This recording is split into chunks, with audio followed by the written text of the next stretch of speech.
رکھا ہوا ہے، اس کے نام کے اوپر پابندی، اس کی تصویر کے اوپر پابندی، اس کی تشہیر کے اوپر پابندی، اس کی تقریر کے اوپر پابندی، اس کے کاغذات کے اوپر پابندی، اس کے الیکشن کے اوپر پابندی، اس کے بلے کے اوپر پابندی، اس کے کارکن کے اوپر پابندی، اس کی خاتون امیدوار کے اوپر پابندی۔ سپریم کورٹ آف پاکستان میں پہنچ گئی ہے۔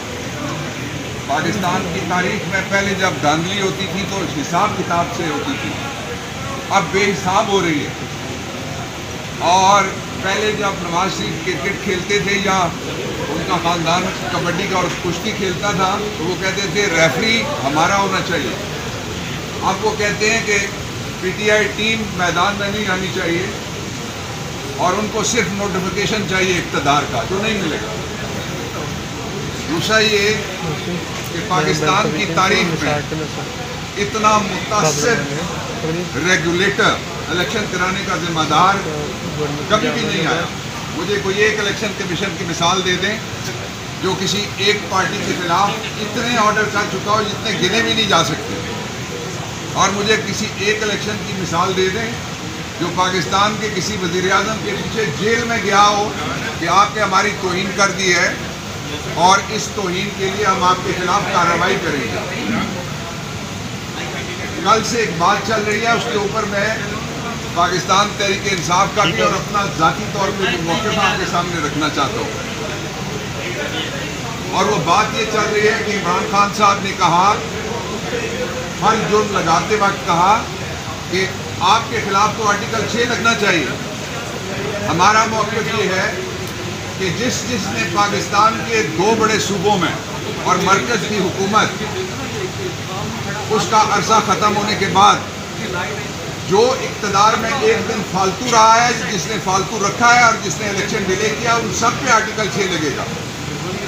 اس لیے کہ پاکستان میں آرٹیکل 6 کا جو آج تک ایک پہلا اور آخری مقدمہ ہوا ہے وہ کیا تھا؟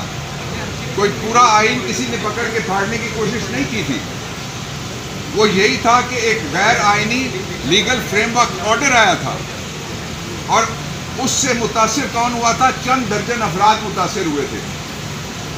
یہاں پاکستان کے 25 کروڑ لوگ ہیں جن کا بیڑا غرق کر دیا گیا۔ کل رات کو 4 روپے 30 پیسے فی یونٹ بجلی کے ریٹوں میں اور نرخوں میں پھر اضافہ کیا گیا ہے۔ کوئی نوٹس نہیں ہے پبلک کو، کہاں سے دیں گے لوگ بل؟ ابھی 10 دن پہلے 4 روپے کا اضافہ کیا گیا تھا۔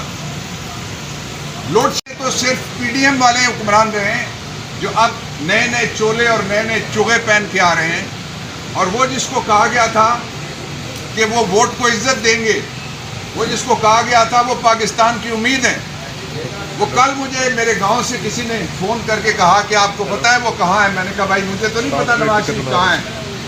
اس نے کہا سر میں نے دیکھا ہے ساتھ والے جو جنگل ہے مری کوٹا کا، اس میں وہ ووٹ کی عزت کا گم شدہ رکھا ہوا ہے، اس کے نام کے اوپر پابندی، اس کی تصویر کے اوپر پابندی، اس کی تشہیر کے اوپر پابندی، اس کی تقریر کے اوپر پابندی، اس کے کاغذات کے اوپر پابندی، اس کے الیکشن کے اوپر پابندی، اس کے بلے کے اوپر پابندی، اس کے کارکن کے اوپر پابندی، اس کی خاتون امیدوار کے اوپر پابندی۔ آئین کہتا ہے 5%، کانسٹیٹیوشن کے نیچے بنا ہوا قانون کہتا ہے 5%، آئین کہتا ہے ویمنز پیشن کے لیے خواتین کو برابر حصہ لینا چاہیے۔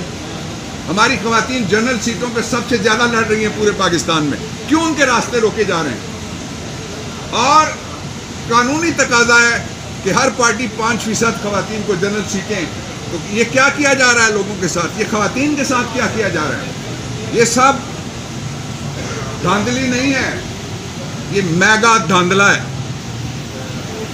یہ ایسا شرمناک دھاندلا ہے جو منہ چھپاتا پھرے گا جس دن اس کے نتیجے میں اگر کوئی اسمبلی آ گئی منہ چھپاتی پھرے گی، وہ باہر نکلنے کے قابل نہیں ہوں گے لوگ۔ اور اس کے ساتھ ہی نون لیگ والے ایک انویسٹیگیشن چل رہی ہے، اس پہ وہ کہتے ہیں اس وقت ہماری حکومت نہیں تھی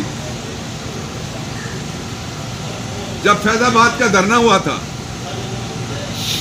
اور نواز شریف واپس آتا ہے بجلی کا بل شہباز کی مہنگی کیوں لہراتا ہے، کہتا ہے ہماری حکومت نہیں تھی۔ کتنے جھوٹ اور بولو گے؟ انگریزی میں کہتے ہیں پگ وائٹ فیٹ لائی، اس سے آگے گزر کے ساری ڈگریاں طے کر گئے۔ یہ پورا نظام اگر کسی جھوٹے کو کسی ایسے شخص کو جو منی لانڈرنگ کرنے میں ملوث ہے، کسی ایسے شخص کو جس نے آج تک قوم سے معافی کبھی نہیں مانگی، اس نے کتنا پیسہ لوٹا ہے، اس کو اجازت ہے. اور جو اپنے خرچے پہ جیتا ہے، جو 3 بناتا ہے ہاسپٹل، کینسر ہاسپٹلز، اس کی فنڈ ریزنگ کے اوپر پابندی ہے. اور یہ جو لوگ ہیں، یہ جس کو مرضی چاہیں، انہوں نے پروونشل ہمارے ایک جو آئینی ادارہ ہے ہائی کورٹ، اس کے اوپر سارے اٹھ کے دوڑ کے پڑ گئے، اس لیے کہ کیوں کسی کو ریلیف وہاں سے ملے. عدالتیں تو ہوتی ہی ریلیف کے لیے، جب کوئی تکلیف میں ہوتا ہے تب وہ ریلیف مانگنے کے لیے عدل کے دروازے کا زنجیر عدل آ کے ہلاتا ہے. اس لیے ہمیں پوری امید ہے کہ ہمارا جو بلہ ہے اس کے سلسلے میں سپریم کورٹ آف پاکستان سے ہمیں پوری امید ہے. الیکشن کمیشن کو چاہیے کہ وہ لوگوں کو یہ بتائے کہ کیا سول جج کسی خاتون کے مقدمے میں فیصلہ کرنے کے بعد اپیل